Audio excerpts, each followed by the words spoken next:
Folks, we're in Olathe, Colorado. We have this little International Eagle semi that we're going to put up on auction time for this little ranch here in Olathe. Guys, we're just going to kind of walk around this semi and show it to you up close a little bit better. The one thing I will tell you about this, guys, you're going to see some cosmetic defects on this little machine, this little truck. But mechanically, this gentleman has taken very good care of this truck, guys. So we're going to start back here on the back left-hand corner. We're just going to work our way around. First thing I want to point out, guys, all 8 tires on the back are essentially brand new. They've had maybe 1,000 miles put on them. They're 24.5-inch guys with aluminum rims.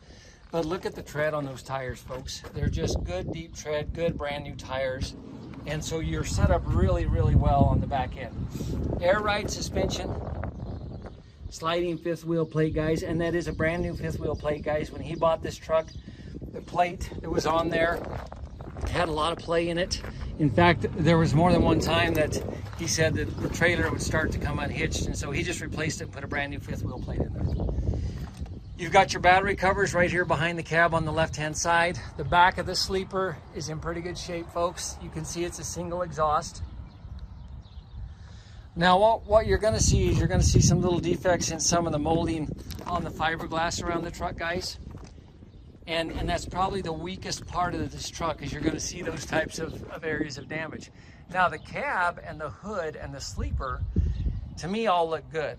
But you are going to see some on the trim where there's some spots that are damaged.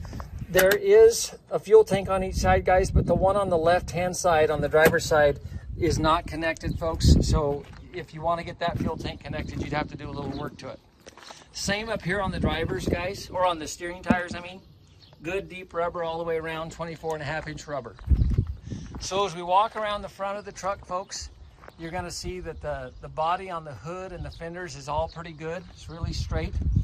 One little bitty spot of damage here on the bumper where they've had a little crack right there, guys. But the rest of it all the way around is pretty fair. Little damage here on the right-hand corner in front of the right-hand tire.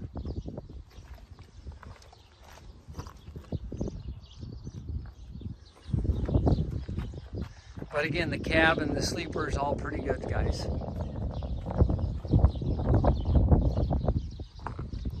Now on the right-hand side, this is the fuel tank that you guys use, and you can fill that up. And as I point out in the other video, the fuel gauge for this tank is hooked up backwards, folks. So when you fill it, it shows empty. As you run the truck, it moves more and more towards full. So my guess is you have to reverse a wire on the gauge or the sender, one of the two. A little bit of damage right here where you latch your hood down, guys, but nothing extraordinary there. You can see a little bit of cosmetic damage here under the steps as well.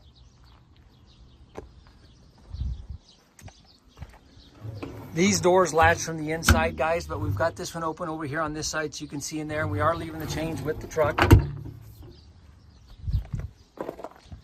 And then again, you guys can see we've got your air lines, your trailer plug connection and everything back here that's going to stay with the truck as well.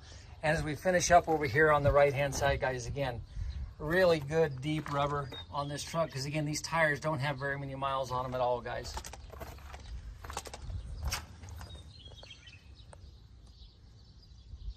So that's the little truck in a nutshell, folks. We'll get it put up on auction time for you. Let me know if you have any questions.